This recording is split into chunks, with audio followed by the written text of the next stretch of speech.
Assalamualaikum warahmatullahi wabarakatuh. Para pemirsa, seperti yang sudah kita dengar dari pemberitaan dan publikasi bahwa kasasi yang diajukan oleh penggugat Zaini Mustafa ke Mahkamah Agung sehubungan dengan perkaranya yang menggugat Yusuf Mansur. Di dalam keputusan Pengadilan Negeri Jakarta Selatan beberapa waktu lalu telah memenangkan Zaini Mustafa dan Yusuf Mansur harus membayar sejumlah uang, membayar uang sejumlah 1,2 miliar rupiahan. Dan itu sebetulnya jauh dari estimasi yang diajukan oleh Zaini Mustafa, di mana Yusuf Mansur harus dia tuntut sebanyak 94 triliun rupiah. Kasusnya adalah kasus investasi batubara di mana Yusuf Mansur tidak pernah memenuhi janjinya. Lalu tiba-tiba dengan tidak memeriksa dalil perkara, Mahkamah Agung membenarkan keputusan yang dibuat oleh Pengadilan Tinggi Negeri Jakarta. Dalam putusannya dia mengatakan bahwa Pengadilan Negeri Jakarta Selatan tidak berwenang mengadili atau memeriksa kasus yang digugat oleh Zaini Mustafa terhadap tergugat yaitu Yusuf Mansur dan kawan-kawan. Jadi yang dipersoalkan hanya soal administrasi dengan tidak memeriksa atau mendalami substansi atau materi hukum. Berikut kita dengarkan sedikit wawancara kita dengan Zaini Mustafa. Silakan. Pak Zaini Mustafa, Pak Zaini sebagai penggugat Yusuf Mansur di Pengadilan Negeri Jakarta Selatan. Itu kan dulu mula-mula sudah dimenangkan oleh Pengadilan Negeri Jakarta Selatan. Kemudian persoalan berkembang dan terakhir saya dengar ada keputusan baru dari Mahkamah Agung ya. Betul, betul ya. Kasasi Mahkamah Agung, putusan kasasi Mahkamah Agung. Coba diceritakan latar belakang kok apa hasil kasasi itu bagaimana? Ya, jadi begini, hasil kasasi itu, jadi begini, saya sendiri sampai dengan hari ini, Zoom dengan Ustadz ini, saya itu belum mendapatkan relas pemberitahuan hasil putusan itu. Tetapi beberapa hari yang lalu saya diberi informasi oleh teman-teman media itu bahwa perkara saya yang di Mahkamah Agung, kasasi di Mahkamah Agung itu sudah diputus begitu. Kemudian dikirim juga ke saya beritanya melalui Kompas ya. Memang di sana kalau saya baca Kompas memberitakan bahwa putusan kasasi itu sudah diputus, kemudian putusannya adalah menolak permohonan kasasi saya gitu. Jadi menolak permohonan kasasi itu. Kalau putusannya benar seperti itu, berarti Mahkamah Agung mempertahankan putusan Pengadilan Tinggi begitu, Ustaz. Ya, ya. Nah, kalau itu mempertahankan putusan Pengadilan Tinggi, berarti perkaranya tetap di NO, terus kemudian isi putusannya adalah menyatakan bahwa Pengadilan Negeri Jakarta Selatan tidak berwenang mengadili perkara aku, yang berwenang mengadili perkara aku adalah Pengadilan Agama, begitu Ustaz. Saya juga kaget ketika Mahkamah Agung tetap mempertahankan putusan Pengadilan Tinggi tersebut, begitu. Kenapa saya kaget? Karena putusan Pengadilan Tinggi itu dasarnya adalah suatu perjanjian yang mana perjanjian itu antara Bu Ilis Siturohmah dan BMT Darussalam, yang mana saya kan tidak ada di dalamnya, Ustadz. Kalau saya tidak ada di dalamnya, berarti saya tidak boleh dirugikan atas perjanjian tersebut, begitu Ustadz. Nah, itu jelas diatur di dalam pasal 1340 KUH Perdata, begitu. Jadi perjanjian itu hanya mengikat pada pada para pihak yang membuatnya, sementara tidak boleh merugikan pihak di luar para pihak tersebut, begitu Ustadz.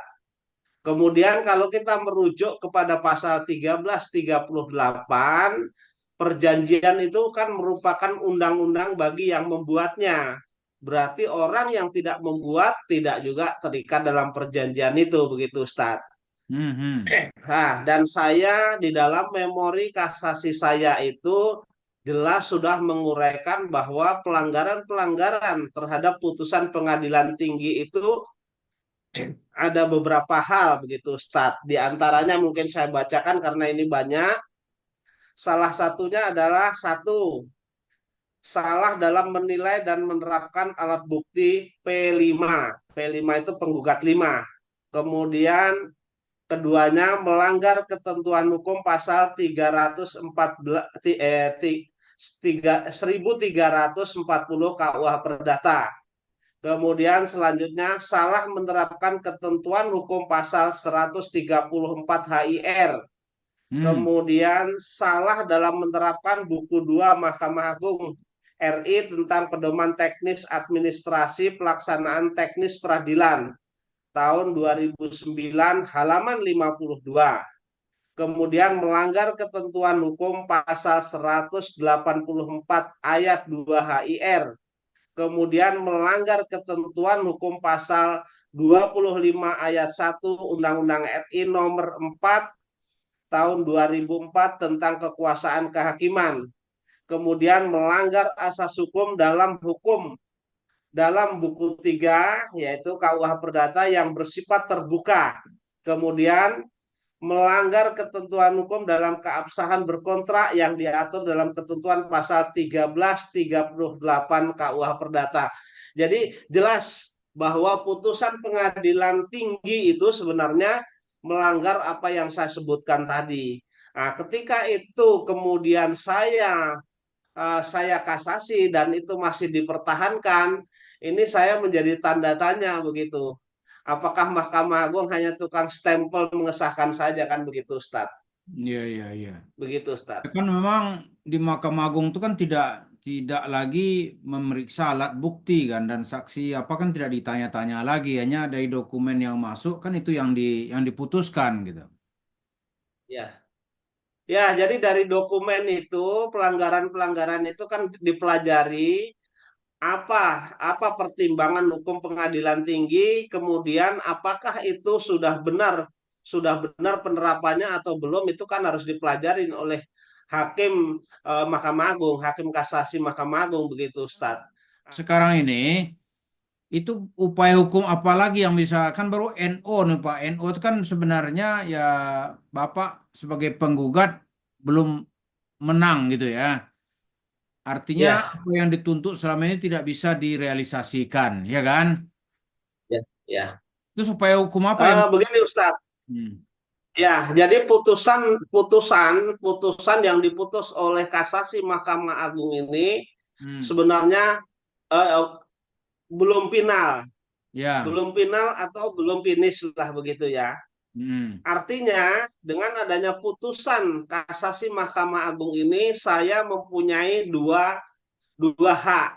Hmm. Yang pertama adalah saya bisa mengajukan PK. PK itu peninjauan kembali terhadap putusan Mahkamah Agung dan putusan Pengadilan Tinggi tersebut begitu. Nah, yang kedua saya bisa mengulang. Artinya karena mereka mengatakan bahwa yang berwenang mengadili adalah pengadilan agama, saya menggugat kembali melalui pengadilan agama.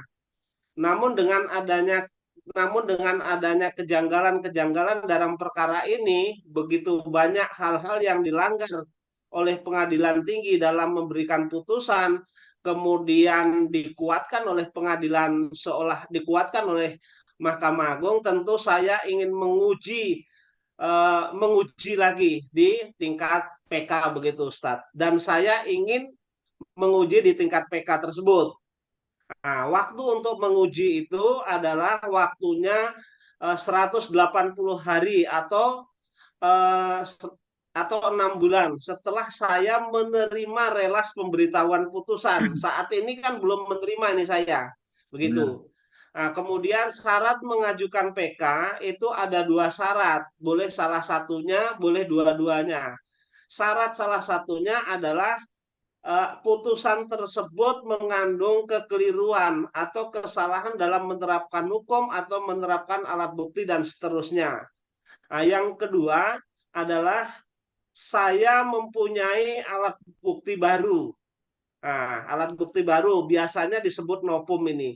Kebetulan saya meyakini bahwa dalam putusan pengadilan tinggi, kemudian kasasi saya ditolak, ini ada kesalahan hukum yang dilanggar baik oleh pengadilan tinggi maupun hakim kasasi begitu. Sehingga saya bertekad bulat akan mengajukan PK.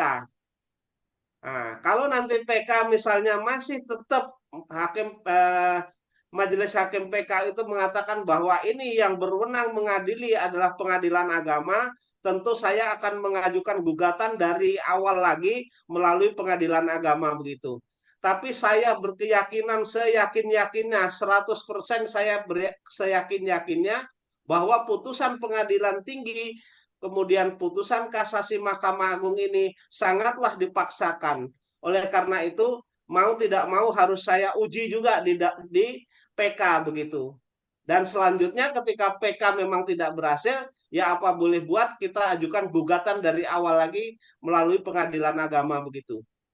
Nah, saya karena ini kan kenapa Majelis Hakim Pengadilan Tinggi itu mengatakan bahwa Pengadilan Negeri tidak berwenang, Pengadilan Negeri Jakarta Selatan tidak berwenang, tetapi Pengadilan Agama yang berwenang. Padahal tergugat utamanya PT Adi Partner Perkasa sebagai tergugat satu itu adalah perusahaan non syariah, artinya perusahaan konvensional. Sehingga ketika itu perusahaan konvensional, maka saya harus menggugatnya melalui pengadilan negeri, bukan pengadilan agama. Itu keyakinan saya. Dan sesuai dengan ketentuan hukum yang berlaku begitu, Ustadz. Oke, Ya. tapi kan Pengadilan Negeri Bogor itu kan tadi Pengadilan Negeri Jakarta Selatan dimentahkan oleh Mahkamah Agung, ya kan?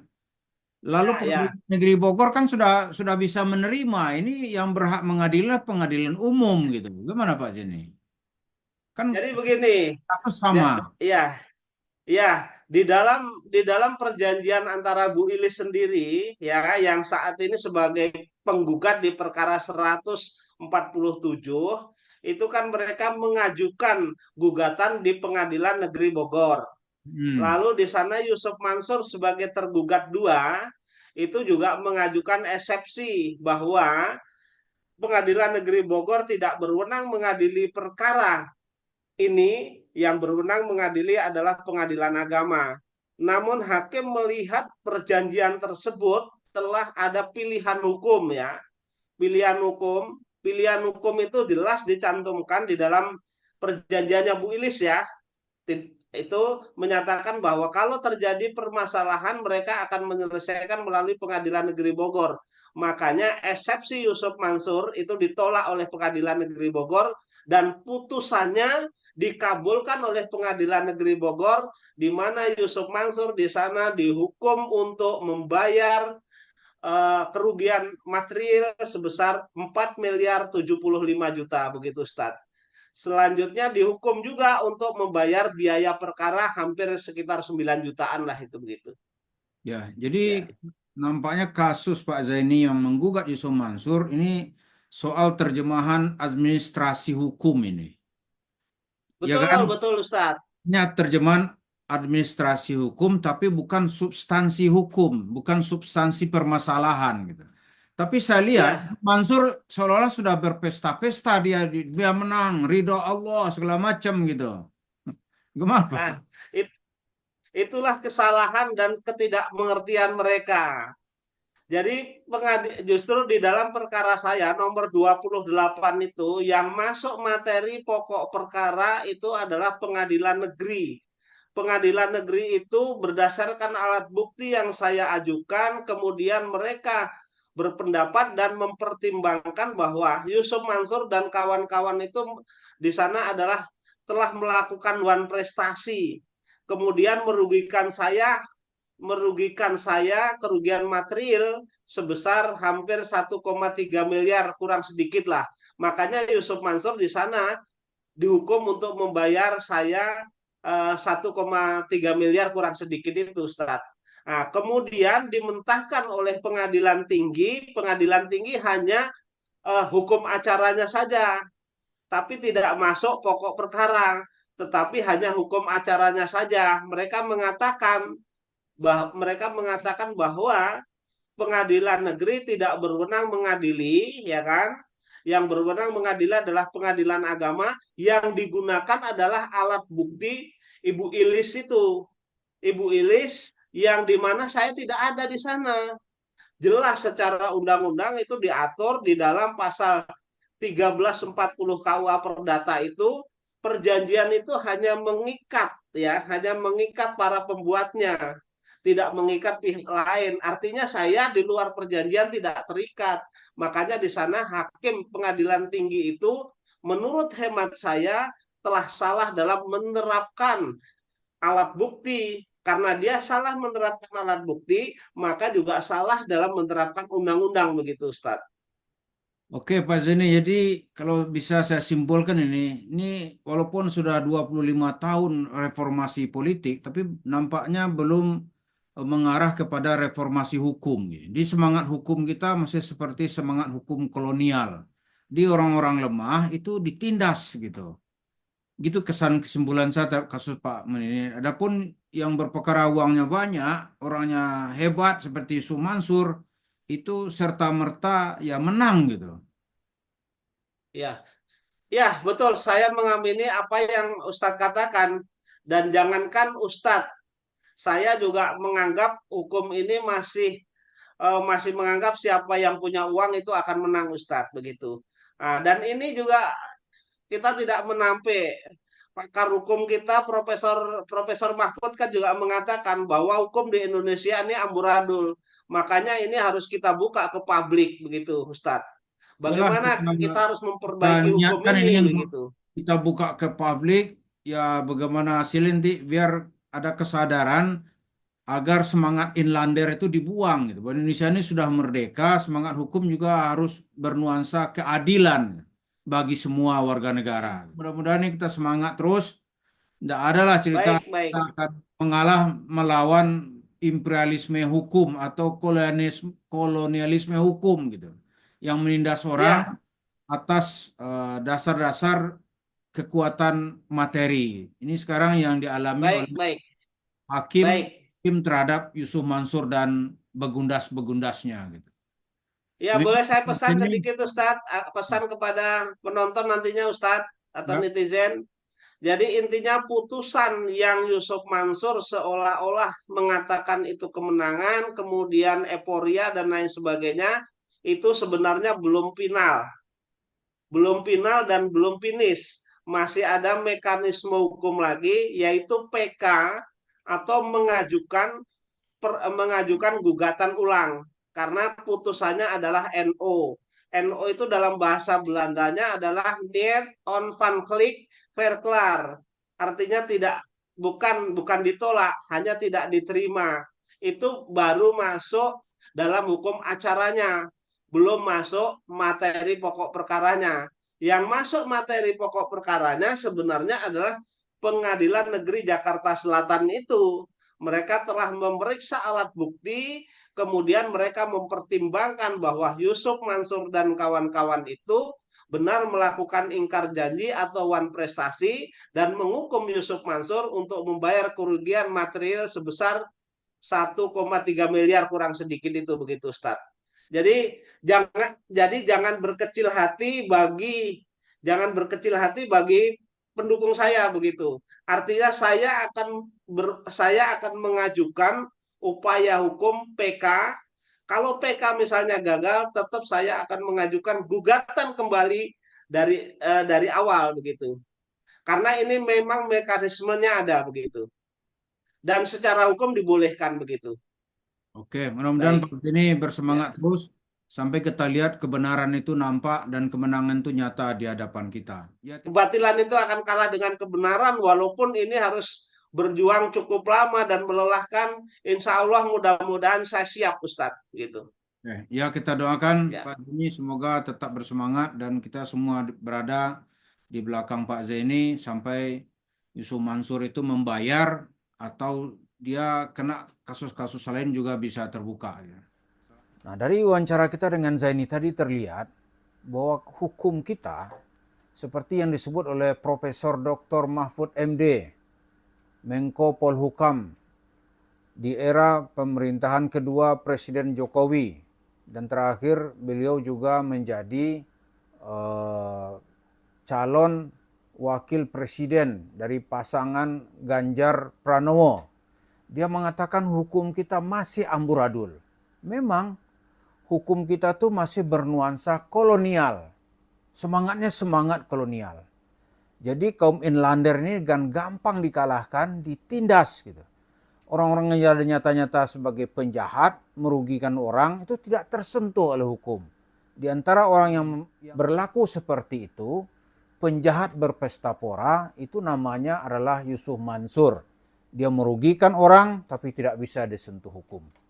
Itulah yang terlihat hari ini ketika hukum dijadikan hanya sebagai alat proses administrasi. Terima kasih. Assalamualaikum warahmatullahi wabarakatuh.